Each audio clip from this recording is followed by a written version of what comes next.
I saw a ceiling I was familiar with. Though I was groggy from my sleep, I did notice that I was in my futon like I was every morning. I looked at my clock, despite having turned in so late last night. I had awoken at precisely the same moment I always did. And despite having turned in so late last night, I had awoken at precisely the same moment I always did. So low on sleep, but I guess you really can get up at the same time every day. The secrets of the human body never cease to amaze me. If I went back to sleep like this, I would definitely not be waking up again. I spurred myself on and slipped out of my futon. Mom asked me about last night at breakfast.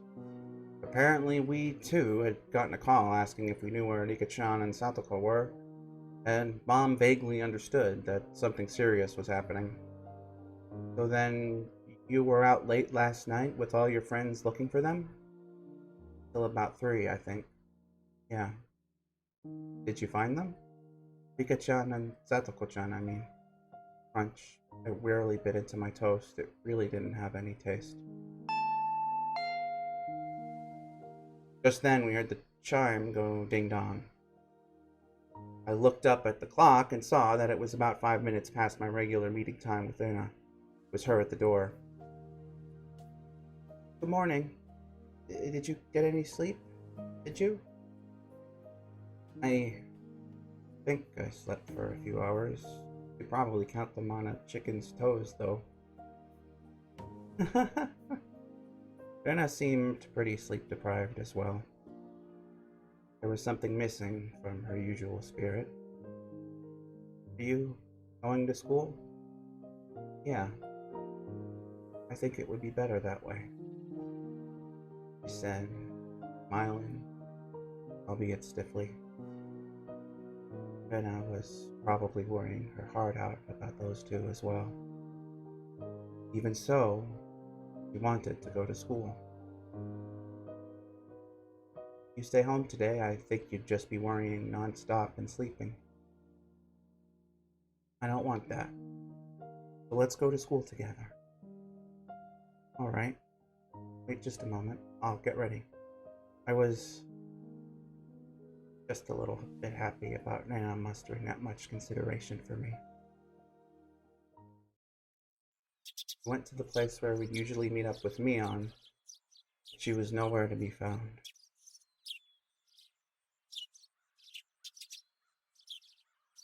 You were a little bit late today, but though we thought she'd be waiting for us, guess Mi-chan couldn't wake up today, huh?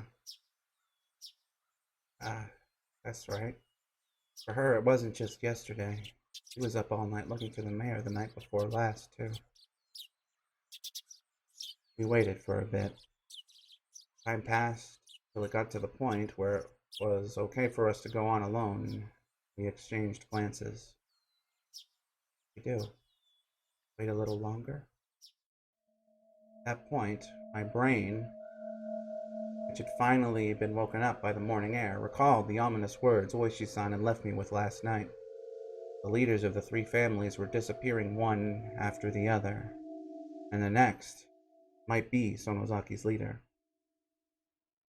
Could Mion have... Oh, that couldn't. Let's go. Let's let her sleep for today. Anna gave me a pat on the back. Mion, she's still here, right? Hmm? Did you say something? Oh, nothing. Talking to myself. Let's get moving. 2 of us headed to school by ourselves. On the way, we saw a bunch of our classmates accompanied by their parents. It even looked like some of them were being taken to school by car. Surprisingly, the principal was also standing watch at the school gate. I'd never seen that before. Good morning. Good morning. The principal was bowing to each of our classmates' guardians. The wooden sword leaning next to him was a little ominous. Bar-kun, good morning. Yugu-kun, good morning. Good morning. Your teacher has something important to say, so head straight to the classroom. Well, we must, if he is here, we must not forget what our... Where is he? What our good principal looks like, so hold on. Good morning, sir. Good morning. Good morning, sir. Morning.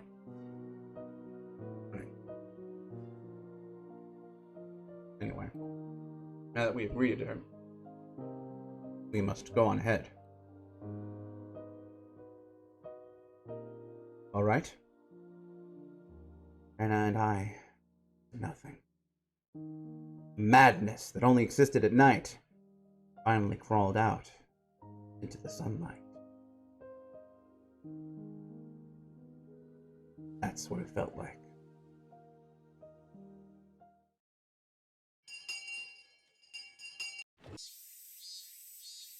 Good morning, everyone. The hushed conversations that had been spreading for a while now all disappeared, like an illusion, the moment our teacher walked in the door. Silence dominated the classroom. The principal came in with our teacher as well.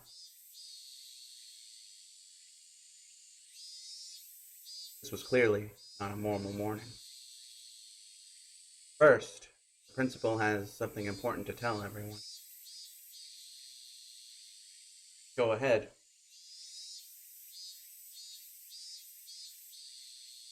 The principal cleared his throat and approached the die. I'm sure some of you already know this. The classroom was dead silent. Everyone was staring at Higurashi and Satoko's empty seats. The principal briefly and simply declared that Higurashi and Satoko gone missing.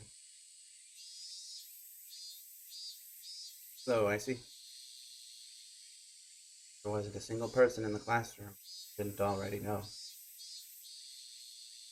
Seemed to be many, however, couldn't accept it as the truth.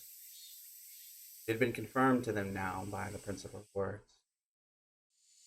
There were sobs throughout the classroom. I heard a kid crying.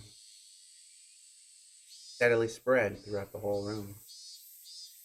The big-hearted principal wasn't able to keep cool either. Okay, everyone, pay attention. From today on, your parents or guardians will be taking you to school. For those of you whose parents can't do so, you'll be coming here in groups. I made a handout, so read it carefully and be sure to show it to your parents. Understand? The teacher's voice was a little abrasive. Not even she could feel the strain she felt from this unprecedented, abnormal situation. They should have just canceled school today. However, RENA told me that the school was also like a nursery for the students whose parents both worked, so some of them wouldn't want school to be canceled. Well then, let's begin the lesson. Class president, he's absent, I see. Then whoever is on day duty, let me hear it. All rise. That feeling of wanting to maintain an everyday atmosphere, even if only in school, precisely because our lives had been so messed up, something that I agreed with at this point.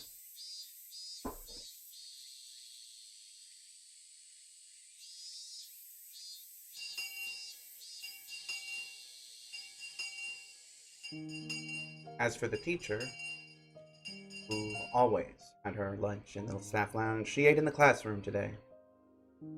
I had to laugh at her curry bento, which was just a rumor until now, but there was nobody to laugh with me. RENA brought her lunch and chair over to my seat.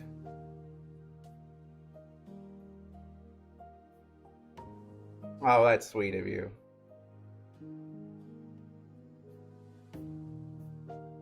Today, it's only the two of us. The fact that we didn't need to drag any other desks over was sad. I'm sleepy. Yeah. I don't feel like sleeping anymore, though.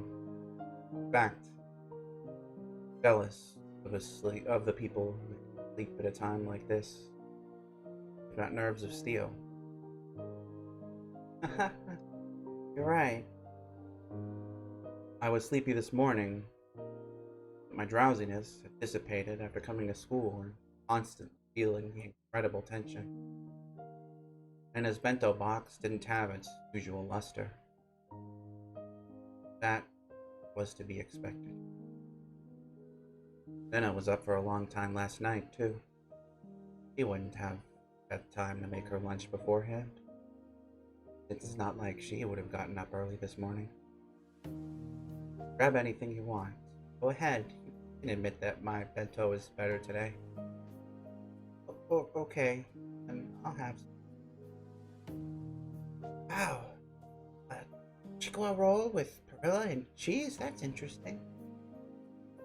How's my day? Well, better than theirs. That's for sure. It's doing alright, you know.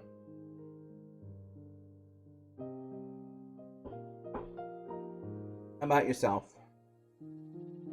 Rena, yours might have ready-made food in it, but it's pretty good too. I realized that the two of us were desperately trying to brighten the afternoon mood to its usual level as much as we could. I looked around the classroom. It seemed like we were the only ones trying to do so, surrounded as we were by gloominess. Foo-foo! Just the two of us sharing our lunches like this. Sort of like something. Oh. Ha ha ha. Our laughter.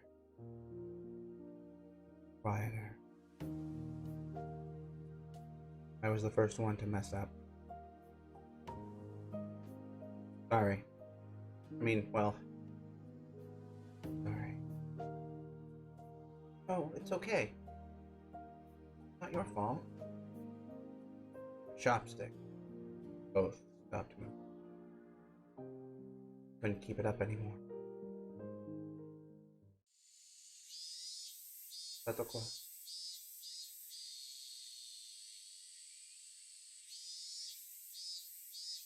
These words might have sounded too miserable. Everyone was thinking it, using roundabout ways to address the topic. I came right out and said it. I heard Lena catch her breath. Yesterday, while you were gone, I heard a bunch of things. So I'll tell you what I know, okay? Sorry again about...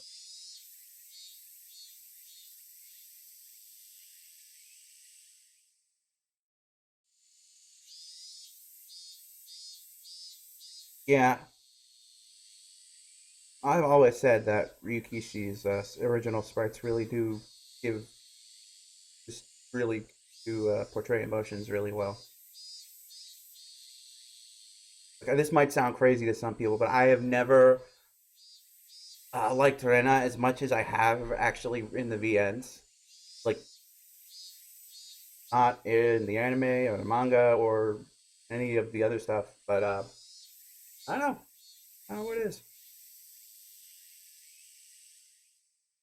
Well, I guess there's also just been, I don't know if this sounds elitist, but there's also just, little bits and things that only the writing and stuff captures. I don't know. But yeah.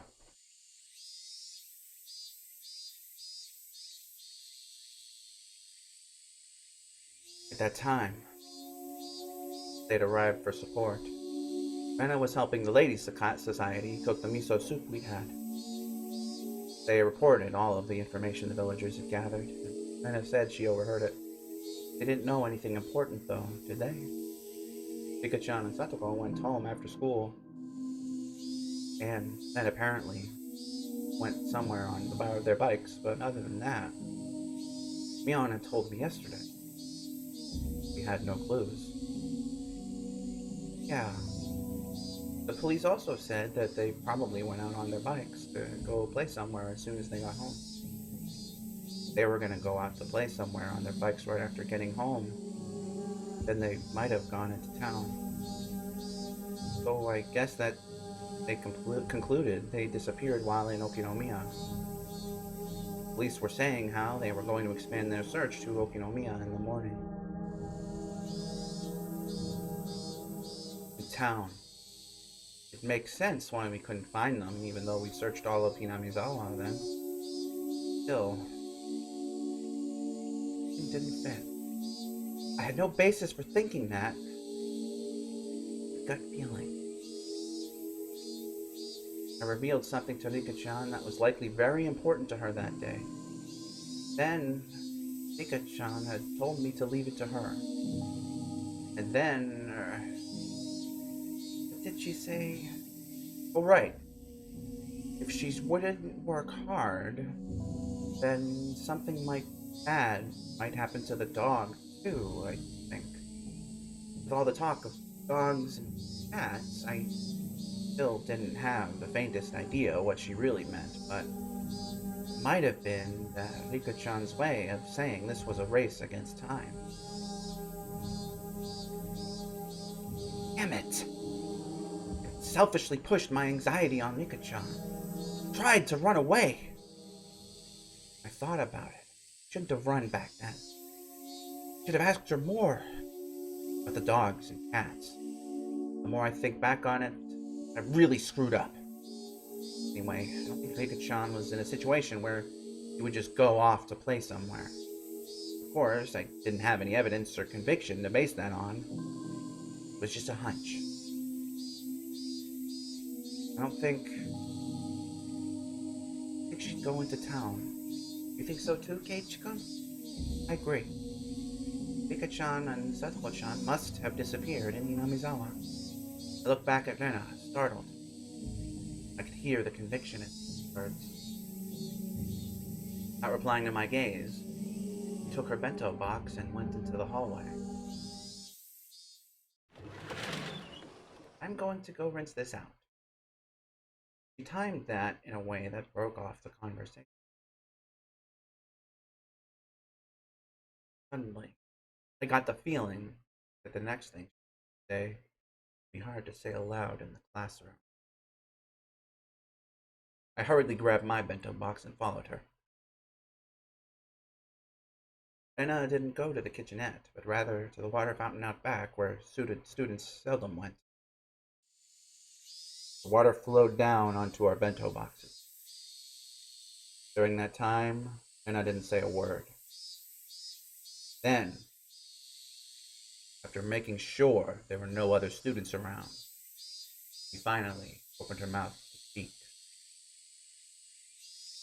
The whole thing about Rika-chan, Satoko-chan going down to play and then disappearing, that didn't make sense for some reason. So I decided to investigate a little bit myself. Who did you ask? What did you ask them about? I asked the Ladies' Society all kinds of things. There was a lot of tofu in the miso soup yesterday, remember? The old lady from the Omita tofu shop came too. The tofu. Oh, I remember. That was one of the stores on the road leading to the hospital. Huge lumps of tofu dancing in the bathtub-like cistern always looked nice and refreshing.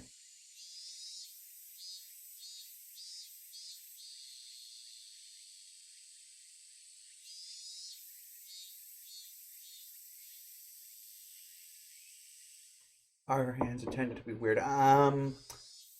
It's the art style. It's unique.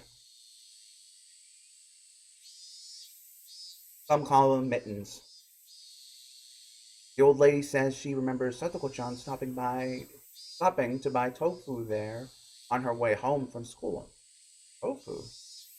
Well, it's on the way home, right? How is that a clue? Just listen. Do you remember when we went to Rika-chan's house? Rena stepped away from the sinks and spread her arms wide to recreate the space of Rika-chan's room. There was a pot on her gas cooker, and there was miso soup in it. I think there was probably about half of it inside. The rest was in the refrigerator. They must have been planning to make chilled tofu. It was on a plate in plastic wrap. As Rena explained, she walked around as if she were really going through Rika-chan's room. So, Rena, why does this matter? Chikon, when you make miso soup, you put the tofu in last. That means that Rika-chan or Santoko-chan, whoever was cooking, was standing there making it up until right before dinner time. Was standing there making it up until right before dinner time. Right up until dinner time? Wasn't everyone saying that their bikes weren't around, so they must have gone somewhere to play by themselves? The trash in the countertop bin was put in there really awkwardly. Rika-chan makes most of their food and lunches, but occasionally Satoko-chan does it too. So Satoko-chan was cooking that. So that means that Satoko, at least, didn't go somewhere to play. She was preparing dinner?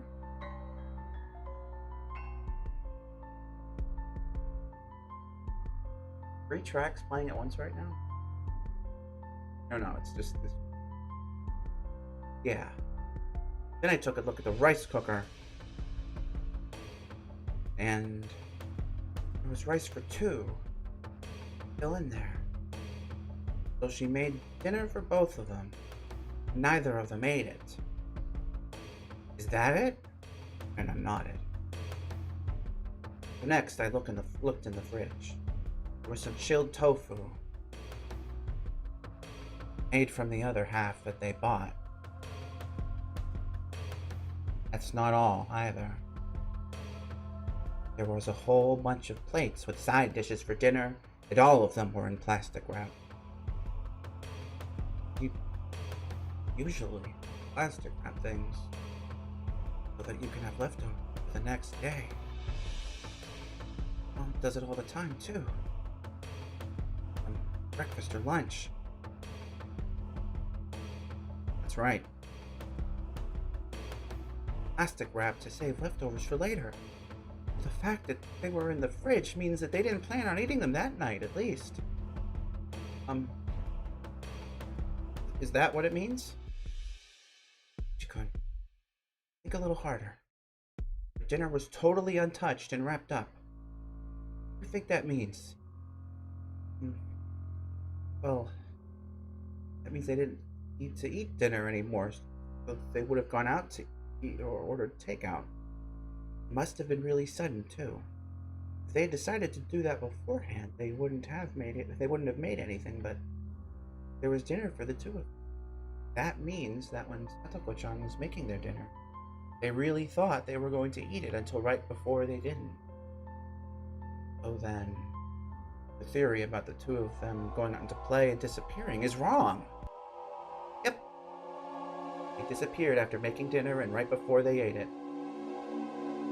Probably around 7 o'clock. Where would they have gone at a time like that by themselves without eating? That's obviously where this is leading. Remember? On their fold-out table, there were things like soy sauce and a chopstick holder. There might have been that. I can't remember. The container for the soy sauce. It was empty. There wasn't even a drop left. Chilled tofu wouldn't taste good without it. So I looked under their sink for the larger bottle of soy sauce they had. You sure know a lot about where they keep stuff. I've been to Rika-chan's house and cooked for them before. Anna cleared her throat, her face returning to a serious expression. Then, when I opened the cabinet, the big bottle of soy sauce wasn't there at all. It wasn't there. What does that mean? Everything I'm going to say from here on is just Rena's idea, so please listen until the end without saying anything.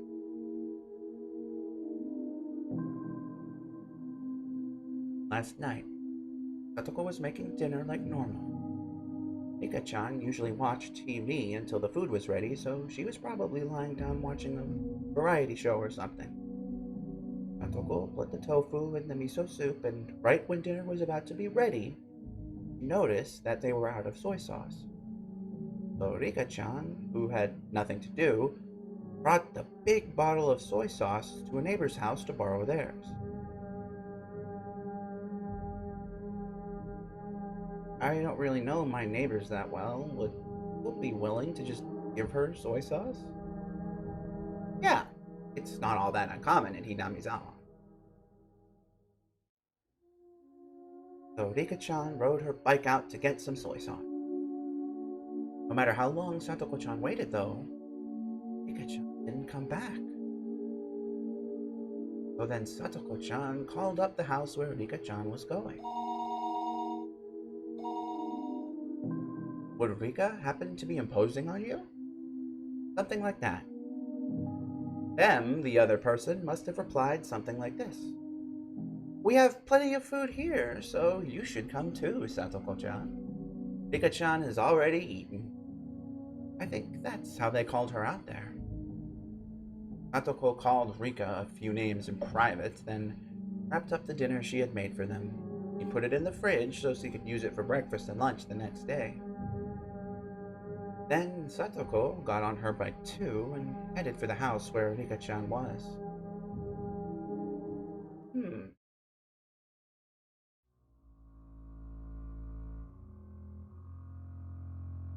Okay, but it's already pretty strange. You don't normally make so much food that you can give it to people who suddenly arrived at your house. A veteran housewife would never normally make so much food that she could feed 2 extra people. Could it just been a coincidence that they made too much? It's still unthinkable. Rena flatly denied me. Since Rika-chan knew that Satoko-chan had worked hard to make dinner for them, didn't she? No matter what kind of food she was offered, she wouldn't let Satoko-chan's dinner go to waste. This was all only circumstantial evidence and Rena's guesswork. Even so, it was all extremely convincing. It was the only ray of hope we had to topple this situation bereft of clues. Then, Rena, where did Rika-chan go? To get soy sauce. That was the heart of it. It would have to be somewhere she'd be comfortable with asking for soy sauce, and somewhere Satoko wouldn't think it suspicious that she'd have been invited for dinner. So who was it? Rena slowly shook her head. That's all for Rena's guesses. These are all just ideas, okay? Keep them a secret from the police. Ooh. What is there to hide? Even if only half of what you say is right, it should be a good clue for all this. Ichiko. This all means suspecting someone from Hinamizawa. You can't suspect anyone without a really good reason. I saw a few girls come over to rinse out their bento boxes. Then I cut the conversation short there and returned to the classroom. I stayed there alone, my body bathed in the lively voices of the cicadas. Let's think about this in my own way. Anna had barely any information to go on, and she'd reasoned out that much. So there should be something that only I, who knew far more than Rena did, could deduce. Ooishi-san said this last night too, but this incident was definitely occurring within Hinamizawa. Rena might not have wanted to believe it, but it's basically a given that the culprit is someone from the village. The trigger for everything was when the 4 of us trespassed into the forbidden storehouse. Somebody saw us going in there. For the culprit, breaking the taboo was a crime punishable by death.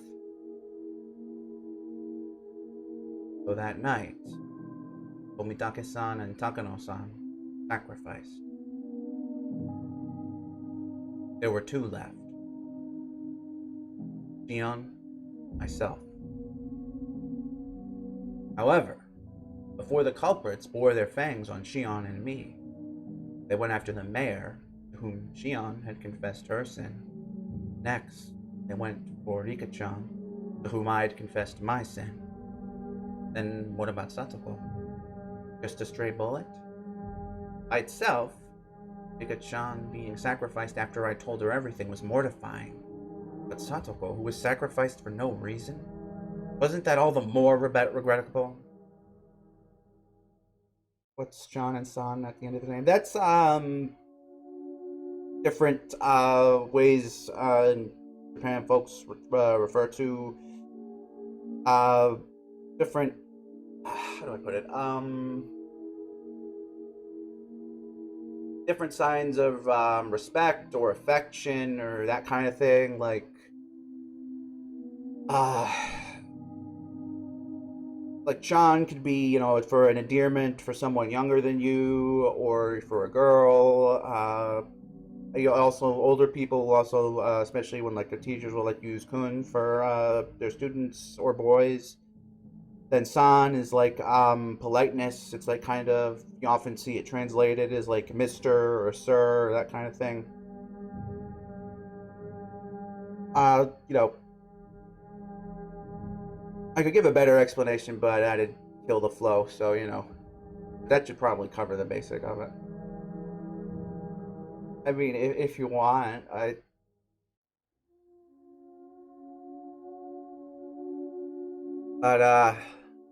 yeah. Wasn't that all the more regrettable? Everything was my fault. Who would be the next to appear? Be Shion and me next time. Why? Aren't the culprits going for Shion and me right away, though? If they had enough power to erase the mayor and Rika-chan, then why not just get rid of Shion and me? If they went for us, well, I wouldn't like it. But I could still tolerate it. But I couldn't forgive them getting rid of those we'd confessed to. Now that I think of it, yesterday Shion said something alarming. It felt like someone was watching her. So then, someone watching me as well? Strangely though, I hadn't felt anything like that until now. Even though I'm the root cause of everything, I had never once had that impression. That was simply because Shion was more cautious than me. I was just careless. That's another story, though. Let's get back on track. Why weren't the culprits going after Shion and me?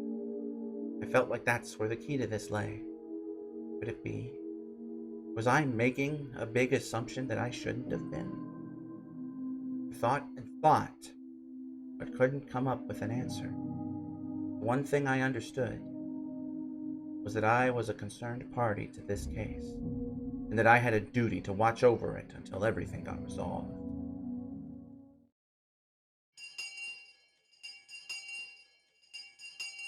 I heard the ring of the bell declaring the end of lunch break. Somebody else disappeared tonight. If nobody else did, then I wanted them to get rid of me tonight for sure, and put an end to all this. Of this. Shion's hysterical voice on the phone last night came back to mind. Planned to murder those close to us first, make us as miserable as possible. Only then. Hi, Bar-kun. Lunch break is over. Go back to the classroom. At the principal's urging, I returned to the classroom, which was quiet, streets at night.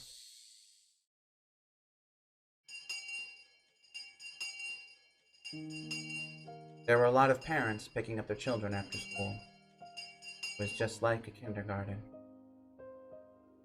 Students whose parents didn't come went home as a group. We left school with everyone else, following the assigned route. Even while leaving, nobody said anything funny.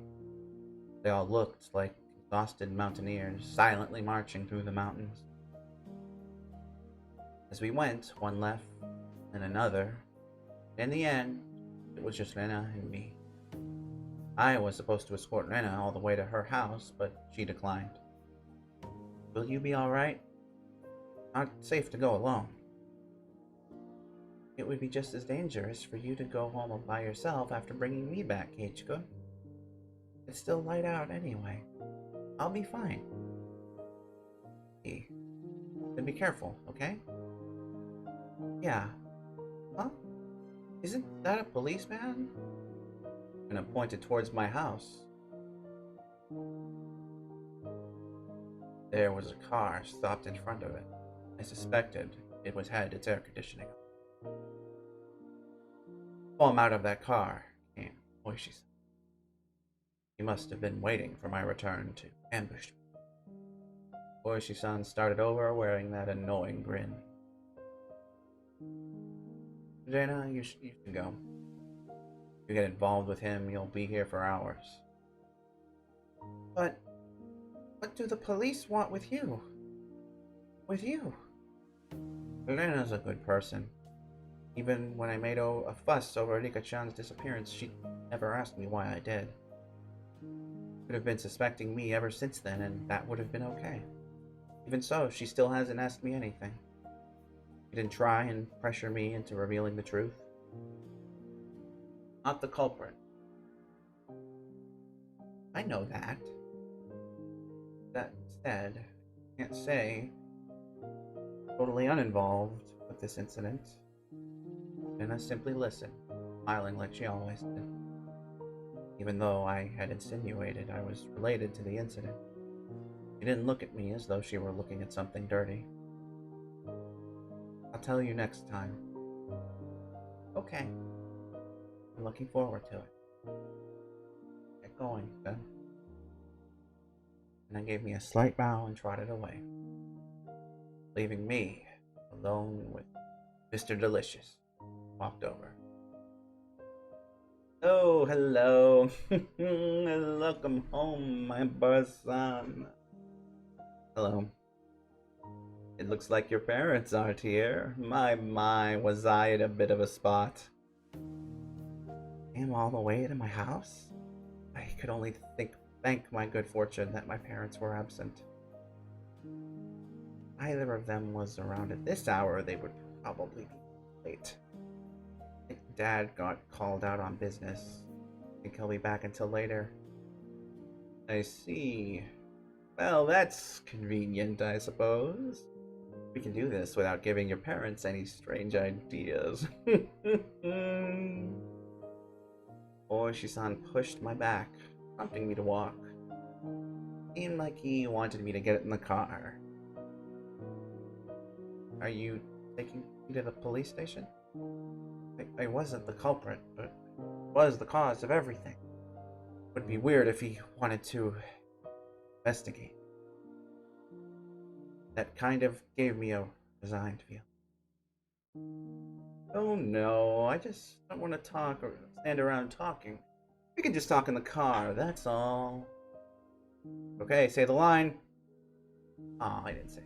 Come now, don't be shy. He opened the back door and urged me inside. I got in. Wouldn't have a very easy time getting out. If I said no, however, then this man might really handcuff me and take me away. Couldn't refuse. Only accept.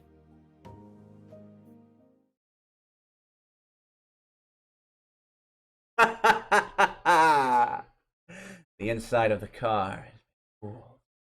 Too much air conditioning. And there was a rusty smell coming from the filter, which must have been cleaned momentarily. Oh, is it too cold? I'll turn the car off. I turned off the engine, and it suddenly became quiet. And the voices of the Higurashi, with all their cool loneliness, snuck inside. Quack, quack, quack, quack, quack, quack, quack, quack, quack. It sounded to me like a chorus of voices, lamenting my exorbitant punishment for having harbored such a foolish curiosity. For a few moments, while listening to those voices, I myself lamented the days that had been twisted and distorted that night. Ooishi-san, as if waiting for me to voluntarily begin talking, lit a cigarette and listened. Silence became deafening, and I was the one who folded first. How is the investigation going? The investigation? Of what? There's been so many. Which do you mean? All of them. Well, alright then. They're officially secret, and we're under a media blackout, but I'll let you in on them. Then, shall we start from the first incident? The freak deaths of Tomitake-san and Takano-san on the night of Watanagashi. On this one, embarrassingly enough, we haven't made any progress at all. First of all, Tomitake-san. There are indications on his body that he was assaulted by a group of people, but we have no explanation for him clawing at his own throat and dying. We suspect an overdose from a stimulant or something, but we didn't detect anything. What about Takano-san? The same, we're in the dark. Autopsies for those who burned to death are real tough. We believe she was doused in gasoline after she was strangled. That one falls under the Gifu Prefecture's police department. They haven't been very cooperative, even though it happened in our territory. Oh, that's not really relevant, though. The police didn't know anything other than the fact that the victims died inexplicably. Nonetheless, times when the incidents occurred have been generally placed right after the festival ended.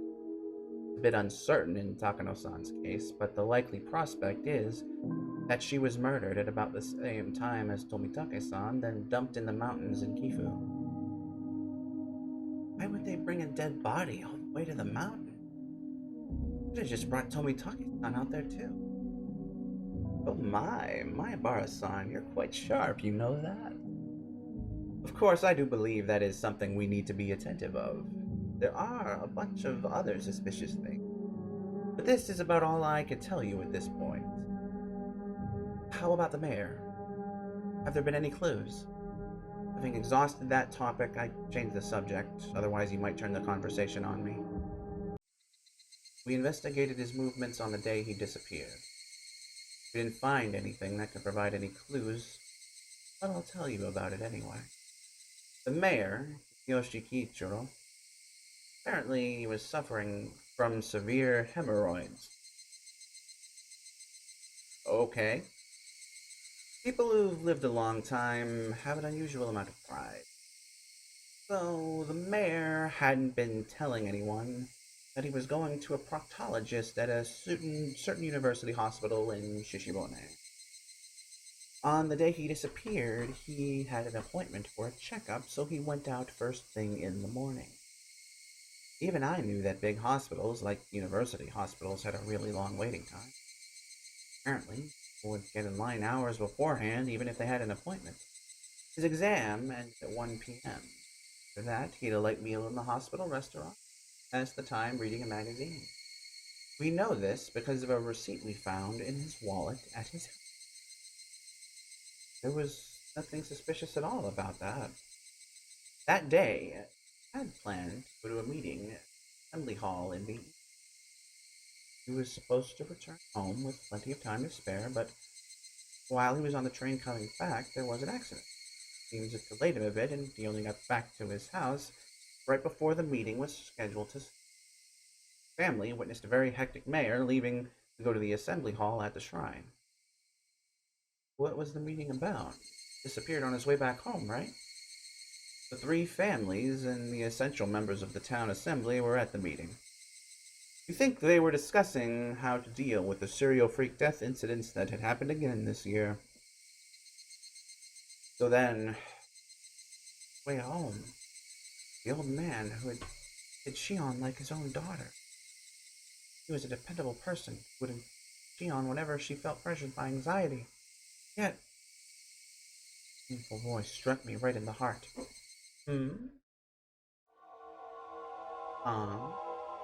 What's the matter? I was taken aback by how strange my own voice sounded. What was it that just surprised me? I squeezed my head with my hands to try and drag back out what I had only realized for a split second. Remember my Hibarakechi. You just realized something. Something important. Yes, you did. You did. You did. The night of Watanagashi. That was when everything started. That night, Takano-san and Tomitake-san died. The next morning, word of the incident had spread throughout Hinamizawa. They planned to talk about it during the evening meeting. The mayor, however, had an appointment at the hospital, and as planned, he went there without telling his family. Wait, but you got that phone call. Or is that unrelated? He got a checkup at the hospital. Ate something. And then there was an unexpected delay on his train ride back. When he returned, the meeting was already about to start. The mayor changed clothes, got on his bicycle, and hurried to the assembly hall as fast as he could. From when he heard about the incident on the night of Watanagashi until when he showed up at the assembly hall, everything he was doing that day was done in secret. During that time, nobody found out about that. He went to the hospital alone, ate alone, and he got on the train alone. That all meant he had absolutely no contact with anyone else. You couldn't have even called him on the phone. Okay, but what does that mean, Mayabara-keiichi? Why does that matter, Mayabara-keiichi?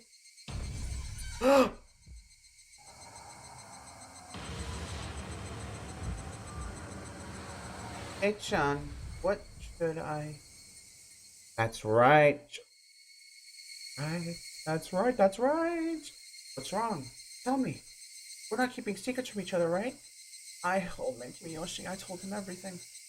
I told him everything. I told old man Kimiyoshi everything that night. The mayor snuck into the ritual storehouse. Also that someone saw us, was out to get us. Right? What then? Angry. Smiled and told me that if I was properly sorry about it, no way I'd give the demon away. He was really smiling. Told me to leave it to him. Sweat burst out of my body like bullets. It became one long strand and slid down from my forehead to my nose and fell. So then... Hey, Mayabara-keiichi, no more playing dumb. When did she tell him? She said she learned of the incident from a phone call her father had made that morning. The mayor had left the house first thing in the morning for his appointment at the hospital. He didn't tell anybody where he was going. Nobody knew about him going to the university hospital. Furthermore, his train ride back to his house was delayed by an accident. As soon as he got home, he rushed out to the assembly hall. Then the meeting at the assembly hall began. Continued until it was dark out. Then everyone left. Nobody saw him after the meeting was over. He just disappeared. Which meant...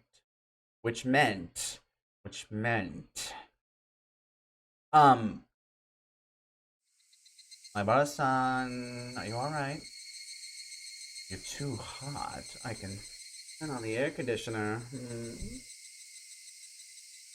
Another part of me was messing with my thoughts, demanding that I not think any further than that. My head was pounding violently, and the fluids packed inside it all blended together until nothing made sense. It was just about to settle, yet it had been smashed and melted in the blink of an eye, no longer able to retain its shape. Mayabara-san, are you in there? Yeah. Ooishi-san lit yet another cigarette. There was yet another cigarette butt placed in the ashtray. Was it displaying the passage of time? Had my thoughts been frozen over for that long? I've tried to tell you everything I know in return. Free to tell me anything you want, Mayabara-san. My mind had become a gigantic, oozing mess. My brain felt like it had been totally minced by the blades of a blender, and I couldn't. Now, don't clam up again. If there are any misunderstandings, I'd like to clear them up first. I don't think you're the culprit here or anything. Ooishi-san gave his best attempt at an adult smile. I know the four of you snuck into the ritual storehouse that night. Everyone in the village heard rumors about it by the next day. That in itself means we should take you in for trespassing, but that isn't the problem. It's what was inside. What was inside that made the people who snuck in there end up as sacrifice? There wasn't any. As I said it, I regretted confirming my presence there, but anyway, it didn't matter. There's really nothing in there. I mean, everyone who went in there is being sacrificed one by one, you know? Even the mayor and Rika-san, who switched the lock on the door, was sacrificed. What was inside that caused such terrible things to happen? I was far too tired of keeping quiet about this. Perhaps that was Ooishi-san's goal all along, but again, that didn't matter anymore. There were just a lot of torture devices that were used a long time ago. I looked around at them with everyone. Was that really all? That was really all. There was nothing terrible in there that would make you keep silent? Like a pile of psychoactive drugs? Maybe a secret poppy workshop? Perhaps there were a mountain of Soviet or Chinese handguns. There weren't any suspicious wooden boxes or containers packed in there? There was nothing as exaggerated as what Ooishi-san was hoping for, but I felt like, in a way, there were plenty of terrible things hidden in there. From the perspective of someone who viewed the storehouse as sacred, whether or not I thought I had seen some crazy things didn't matter in the slightest. The four of us broke the taboo. That should have been what happened. We put in a request for a search warrant, thinking that there might have been some secrets hidden in that storehouse. It's been the sabotage of the century. They said it would be an insult to religious figures and something about the right of free religion in the Constitution. Jeez. That's why I really didn't have any recourse but to ask you since you went in there. It really was just old, dusty torture equipment. Nothing else stood out. Tomitake-san and Okano-san were only killed as punishment for having broken the taboo? I didn't have an answer for the only part. Suppose I won't bother hiding it anymore. You're the only one to escape harm so far. Everyone but you has disappeared, and yet you alone are safe. What's the difference between you and them that would protect you but bring harm to the others? That's what I want to know. There was something wrong with what Ooishi-san was saying. You alone. You alone. Wait a second. What do you mean by you alone? I'm saying that you alone have been left alive, right?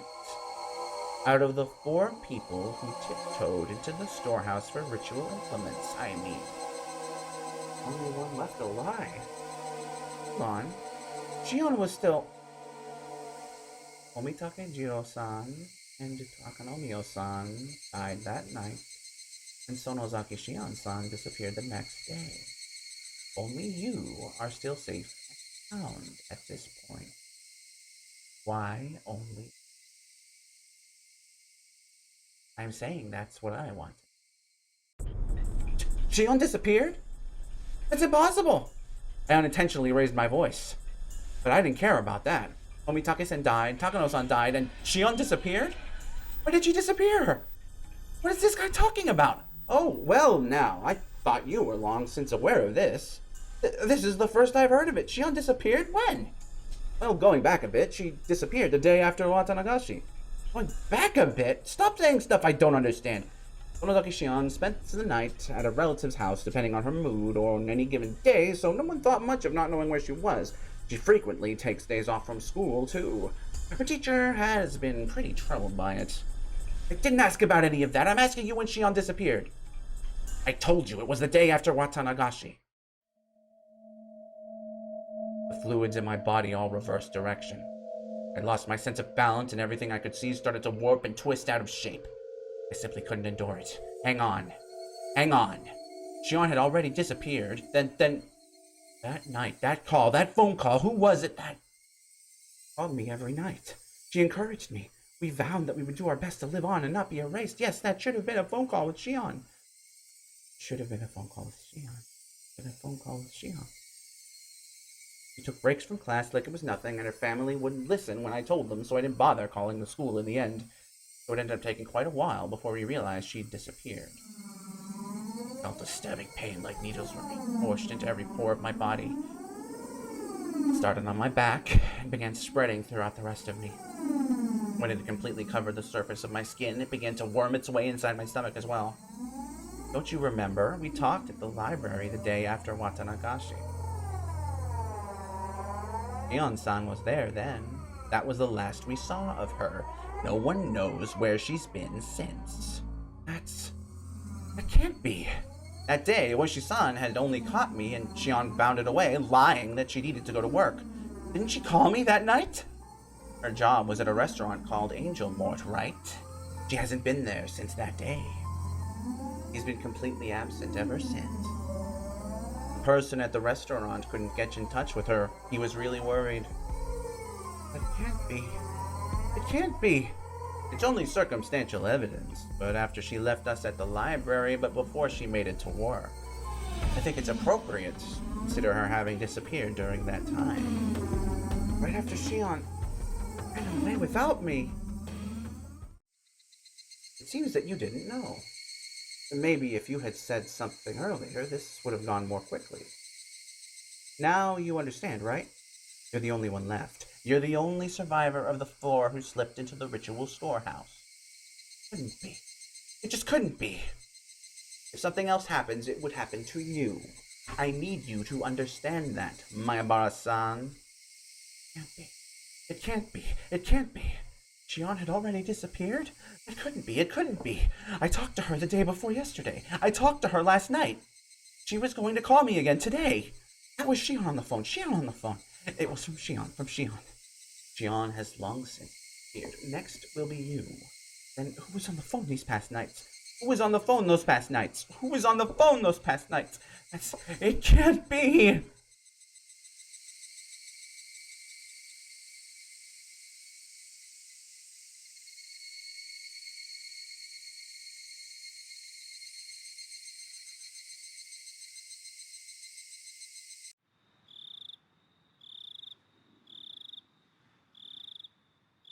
Also, very cool. I see. What are you learning? You learning Renpai?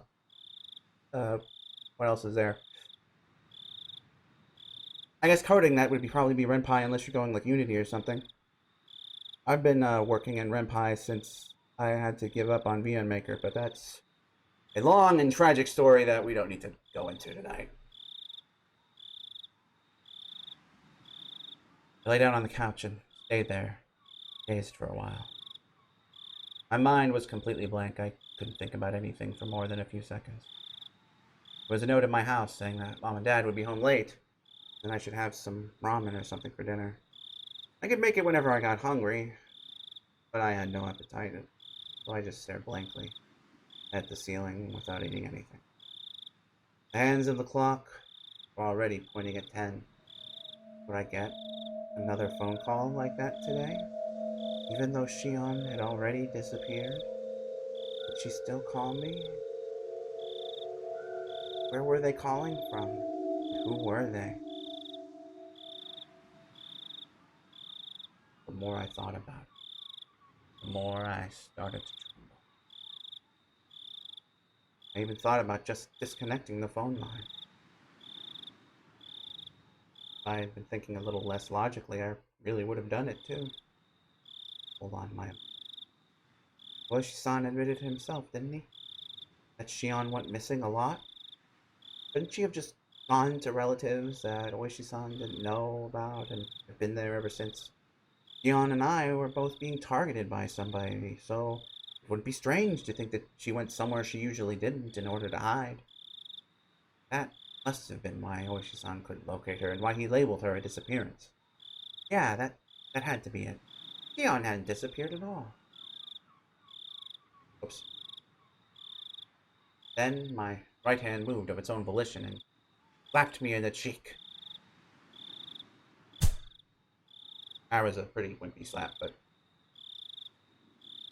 its cold sting let me calm down a little.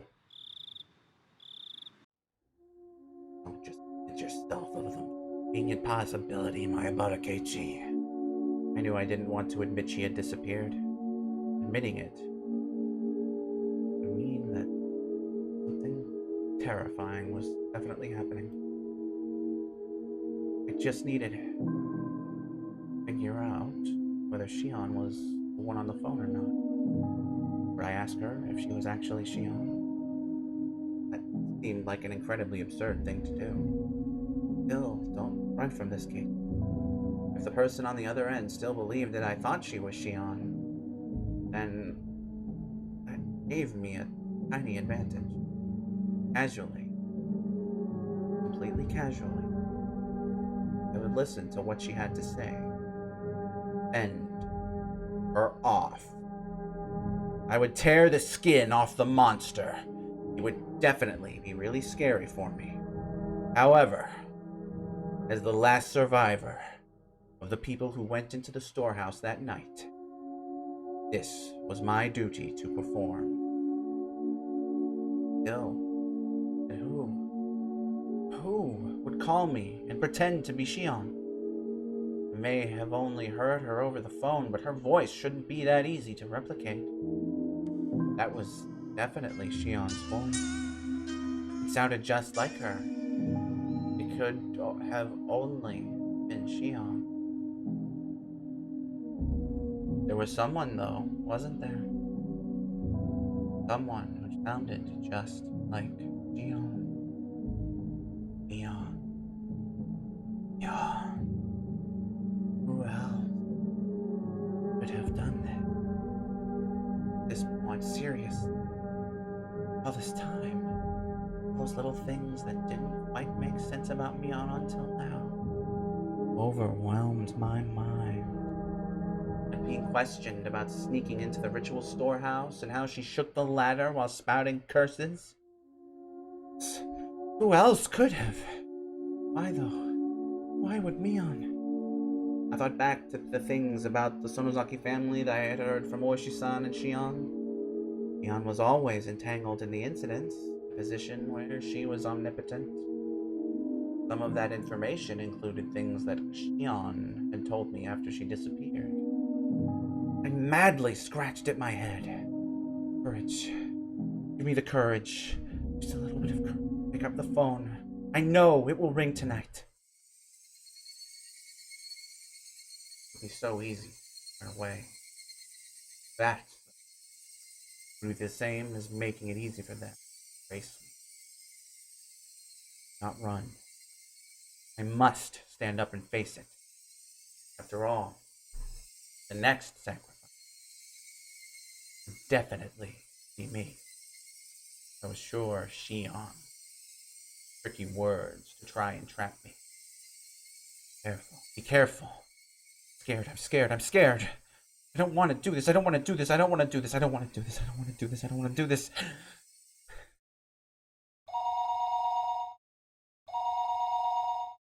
At that point, it rang. The phone rang, and I didn't know where the call was coming from. Shion had disappeared a long time ago. Disappeared the night after Watanagashi. Yet, until today, she had been calling me like nothing happened. Now, again, tonight, the people that had disappeared, their corpses simply haven't been found. I really didn't think they were alive. So, really was Shion on the other end? And did that mean she was calling me from another world? Of course that couldn't be. A living being was calling me, pretending to be Shion. Shion was long gone, and yet, as though she were alive and well, the phone continued incessant ringing. I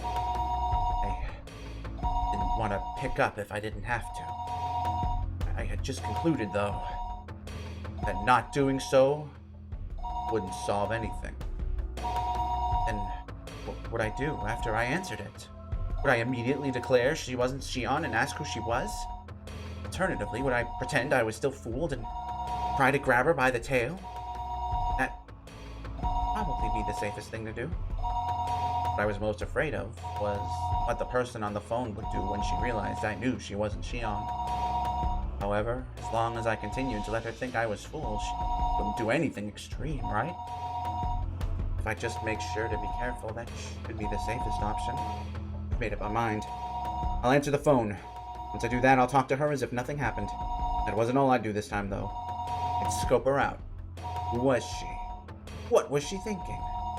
And what was she after? Why was she doing this? Was she really the one who killed Tomitake-san and Takano-san? What happened to the mayor? What happened to Rika-chan and Sato? I reached out for the receiver, my arm trembling. There were too many things I wanted to know, too many things I wanted to ask. I was scared. Start by picking up the phone. Pick it up, Keiichi. Pick it up, Keiichi! Hello? Oh, how relieved I would have been if it hadn't been a call from Shion. Ah, Kei-chan! It's me! It's Shion! My momentary convenience and above all fleeting prediction was ripped into 1,000 pieces. I couldn't help taking it. Ready for this. It took a long time to pick up. Thought you weren't home, and I was about to hang up. Sorry. It was just that. Did your family not pick up for you? Your parents be out right now, Kei-chan? I failed. I let her in on a fatal piece of information. I was currently the only one at my house. Well, no, they're not really. Anyway, have you heard about Rika-chan and Satoko? No. What happened after that? Were they found? They weren't found. Hey, John, please don't lose hope. Ooishi-san hadn't let me know. I might have allowed myself to get a tear or two at Shion's considerate words. Dead, now that it's this. Take her words at face value. This person on the other end of the receiver, more perfect as Shion they were, more my blood curdled in fear. John and Satoko, they were kidnapped, weren't they? Yes. I don't think there's much doubt. Just how cruel and grave a meaning did those words hold. Their weight astonished me. Then a moment later, I was overcome with numbness. Felt like I would pass out. I had asked Rika-chan and Satoko, Shion, sir. It answered that there wasn't much doubt. Cruel meaning. Behind her words, Rika-chan and Satoko were... No, I mean... Sorry. About the mayor. What do you think happened after he was kidnapped? You think he's still alive? After they were... That's what I wanted to ask, but I frantically caught myself. What if she had given that question a terrifying response, such a way to sound like it had nothing to do with her? I was scared of that, so I immediately brought up the mayor. That said, however much I talked about the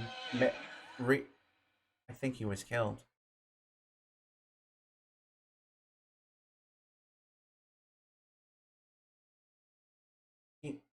Wait, that was quick. I think it must be really hard to kidnap someone and kill them like they are.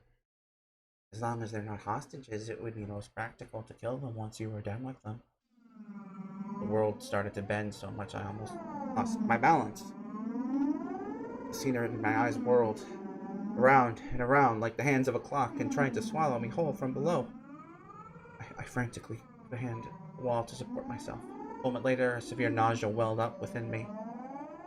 How was she saying such things so lightly? Kill them so readily. I mean, what's a human life or two anyway? It's a horrible thing, but I think that's probably what happened. If the mayor was killed, then did that mean the same had happened to Rika-chan and Satoko? No, that couldn't. They weren't some random old man. It was Rika-chan. It was Satoko. They couldn't kill them so readily. It's probably better to think that Rika-chan and Satoko-chan ended up the same way. Ah! Those were the words I wanted to hear the least, and I fought them back with a scream of my own. Even though it wouldn't change anything, I still couldn't help but scream. This time the tears flowed. I'd been confronted with the most horrific outcome that I'd been trying to avoid, considering ever since last night. I cried. There was no longer any doubt that it was my fault. I killed them. I killed Rika-chan and Satoko. I come to the weakness of my own heart and confessed everything to Rika-chan. That's why they were killed. That meant I killed them. Rika-chan looked at me with those innocent eyes. If only I hadn't given in. I.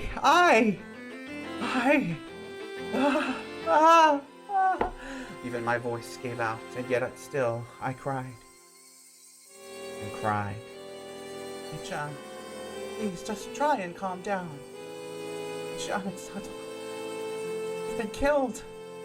I couldn't even find their remains. I would never be allowed to even apologize to their faces. That was to be my punishment, and how brutal a punishment it was. I think Shion tried to comfort me, but I didn't hear any of it. What are you going to gain by doing that? They're definitely going to target you and me next. Please, I'm asking you. Get hold of yourself, please. Please. Shion was shouting, imploring me with a voice that sounded like tears were in her eyes. However, I was coming to hate the sound of that voice more and more. This Shion killed them. I had no doubts that this person killed them.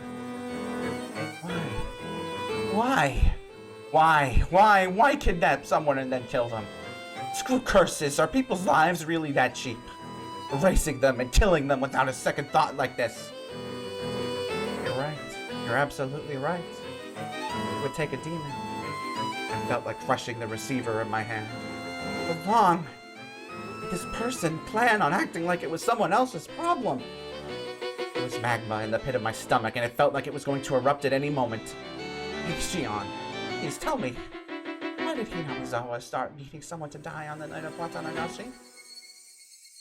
I'd like to know. Fighting over the dam project is already over and done with. Haven't enough people been cursed already?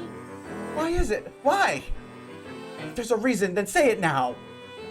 I was incoherent at this point. My emotions had broken through the dam inside of me, rushing forth, and I couldn't stop them.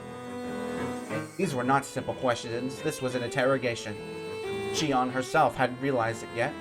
It was just too funny. It was so funny. And I couldn't stop crying. I understand how you feel, Kei-chan, I really do. The damn wars ended a long time ago. Yet murders and disappearances happening every year and keep happening every year under the guise of Oyashiro-sama's curse. Why? Why is it happening? Some of them had nothing to do with this, and some of them didn't deserve to be cursed, so why? Why? That's what I'm asking you! I want to know that as much as anyone. Both our ragged breaths could be heard over the phone. Listen, Oyashiro-sama's curse never existed. It's too unrealistic. Just like you said, someone in the village is using the grand name Oyashiro-sama's curse as a justification for continuing these murders and disappearances every Watanagashi. Cunning. They've been using this curse as a convenient tool and made a system where they would get rid of 2 enemies in the village every year. But this year, that system killed Takano-san and Tomitake-san. Why wasn't that enough? Why did the mayor and Rika-chan and Satoko have to get killed too? I don't give a shit about the past. The only thing I care about is why Rika-chan and Satoko needed to be killed. Why is that? I didn't say a word to Satoko, you know. Why even her? Why? Silence fell between us. Shion didn't answer for a while. Please, stop being mean. A sob. Shion crying? Any idea what's going on either? Everything's changed. I went into the ritual storehouse. It was the same for me. I listened to Shion's bitter weeping. I could feel my agitations. When I heard that Takano-san, Tomitake-san had been killed, that doubted my ears. I realized it instantly. I realized what sort of position I was in now. The 4 of us snuck in there. Hey-chan, you and I won't be so conveniently. I thought about it. It made my chest so tight. So terrifying. You know that feeling, Kei-chan, don't you? There's nothing fake about her words. I even understood how I felt. That's why I told me. All of us entered the Forbidden House. A little bit of fun. Maybe we shouldn't have done it. But it really had been just for fun. It was only a bit of exploration, that was all. Takano-san and Umitake-san, who went in with us, were killed shortly afterward. They met such miserable ends. Since that day, I've been living in fear when I would be attacked. There was nobody except Old Man Kimiyoshi who would help me. So I asked him to save me. Old Man Kimiyoshi wasn't mad. He smiled and said, "If you're really sorry, Shion-chan, then you'd never be demoned away." He really did smile at me. Told me to leave it to him. Shion cried bitterly, recalling the beloved mayor's death. It was such a sad voice that none who heard it prevent it from hearts. Again, I let my emotions take over and go off at her. Mion was in the same situation as me. She should have been my one, only comrade. Thump. My heart pounded. My other self, deep within my mind, whispered to me, "Don't forget, Lambaraki. Don't forget about the mayor on the morning after Watanagashi. He was told of Takano-san and Tomitake-san's deaths over the phone and committed to a meeting that evening. He went to a hospital appointment. He didn't tell his family. He'd only made it back just in time for the meeting. He went straight to the assembly hall. That's what she said."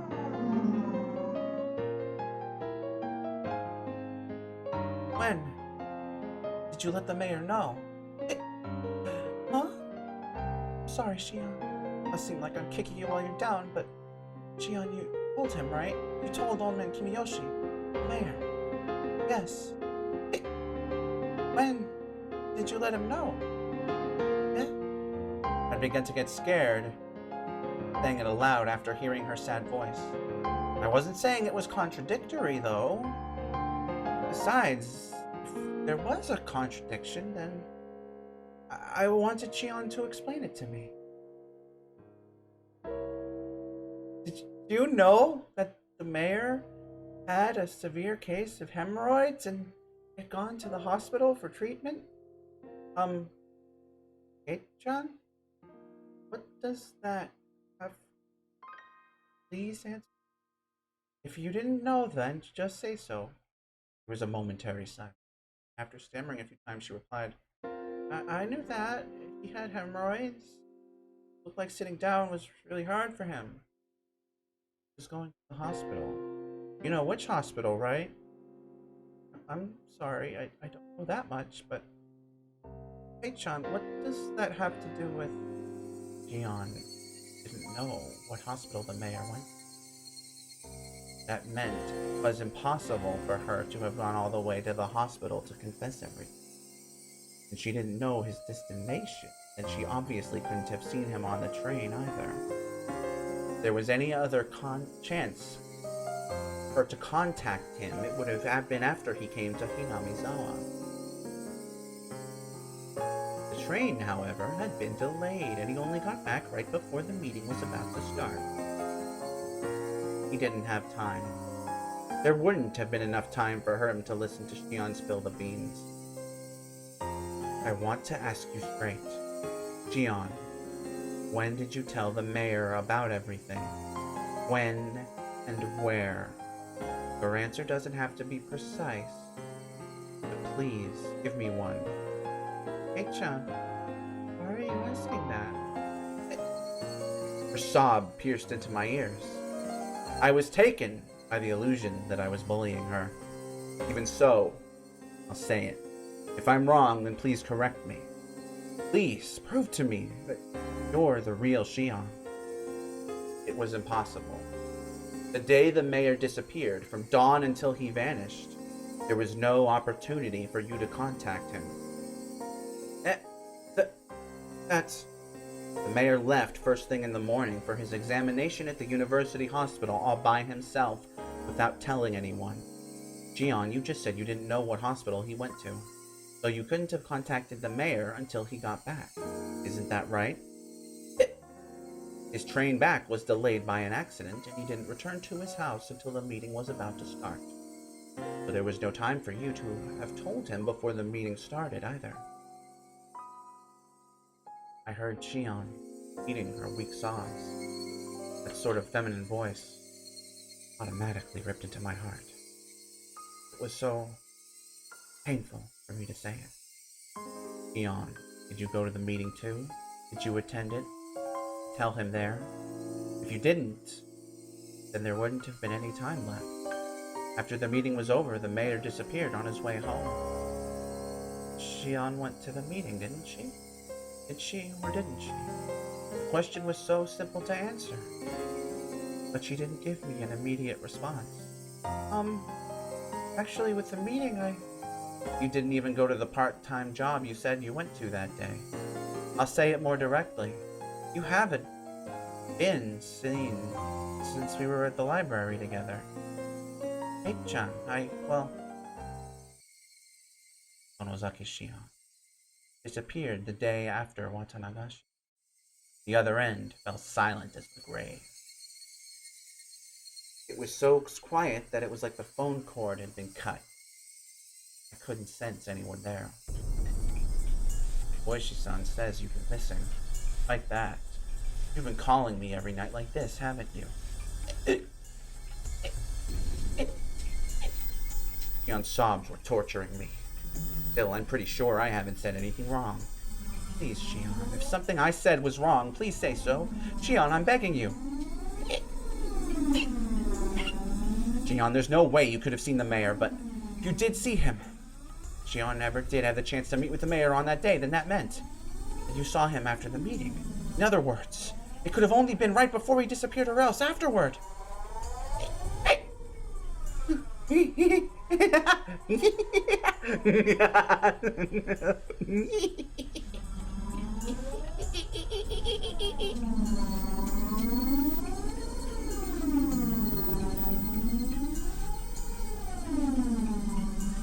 Okay.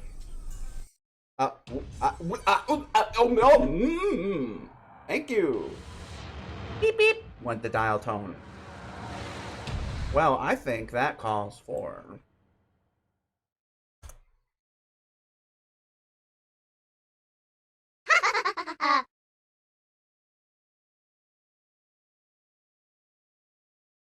But they're dazed for a while until I realized you had hung up on me.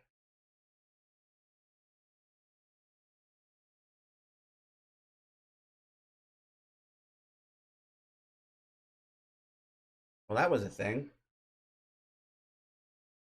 Whew. You have received new tips from the scrapbook. 11 at the Suzu Mahjong Parlor. Tough call.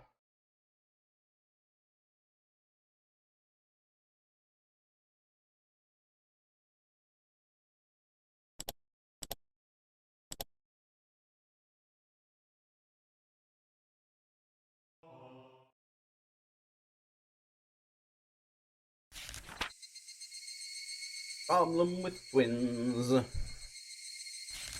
This is not limited to just Yamazawa, but in Onagapuchi village especially, the three families detested giving birth to twins as successors. A long-term dictatorship built upon the gregarious balance of the three families must have feared collapsing under the weight of internal strife from things like family quarrels. According to the literature, if twins were born, then they had to be culled. With that, the very fact that both of the Sonozaki family successors, Sonozaki Mion and her twin, Shion, are alive is in itself deeply interesting. Perhaps the current leader, Oreo, is pathetic. Of course, the twins were not cared for equally, and as the heir, Mion received special treatment. From what I've heard, despite the two of them looking exactly the same on the outside, The talent lies solely with mion. My own observations of the two of them don't leave me with that impression. Tradition dictates that the leader of the Sonozaki family is said to inherit a demon, and they tattoo a magnificent one onto his or her back. In accordance with the tradition, there is an extremely high possibility that Mion has such a tattoo on her back. From what I've heard, there is apparently a magnificent demon tattooed on Olio's back as well. Then I wonder, what sort of tattoo belongs to the heir Mion? I really want to see her back. Damn, thirsty much, Takano?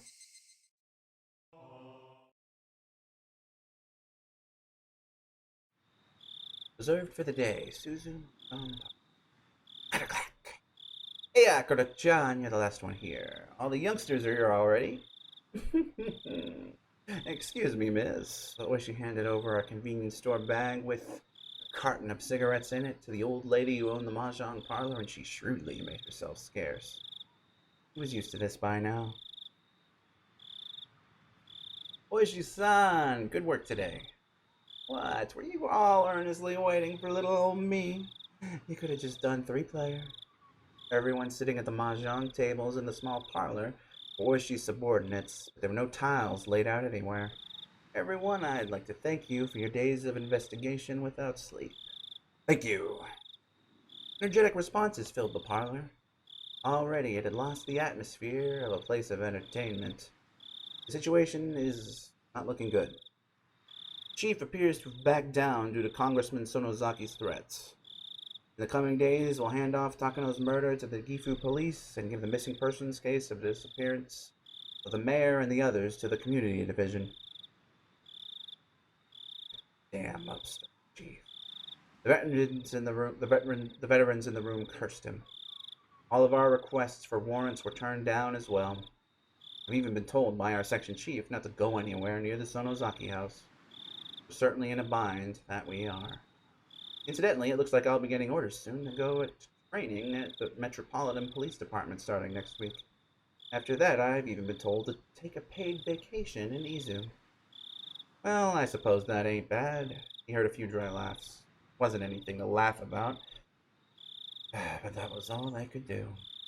This always happens, but incidents are a lot like locking your keys in the car. The keys you need to unlock the door are always locked inside. For cars, you call JAF and they'll pry open your door. For incidents, Kuma-chan, show the map. Kumatani flipped over the whiteboard. The back was a map of the Sonozaki premises made with magnets. Now, I've been doing this job for a long time. I've got a lot of faith in my gut, but this could be the one time it was wrong, no? Anyone worried about their retirement money has until a count of 10 to get out of here. Ooishi began to count to 10, and everyone counted along with him. It was their famous 10-count resolution. 9, 10. Ah, no one's leaving. None of you love your families too much, is that it?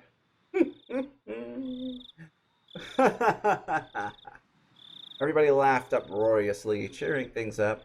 I want everyone to go over their materials. Memorize the locations and blind spots of all the security cameras. Kuma-chan, you'll stand by in the command car. If something happens, you'll switch with me and take over. Tomiyama-kun will head up infiltration team A. Atsushi-kun will lead with team B. Observation teams will set up at points 1 through 8. Ponchi-kun, you're responsible for keeping a strict timetable. Control your rotation so HQ doesn't get wise. Now, the team on standby has the most important job, alright? If the section chief asks where I am, play dumb.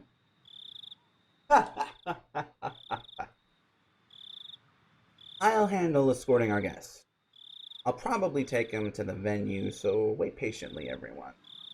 Wonderful Cave. Wonderful Cave? My Barkechi, that is? What I've seen, we're set for tomorrow or the day after in that regard. It'll be easy.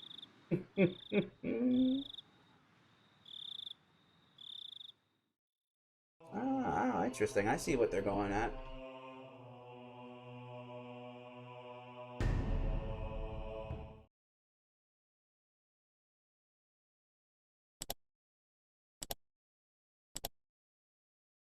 case, I believe this is going to be the last chapter.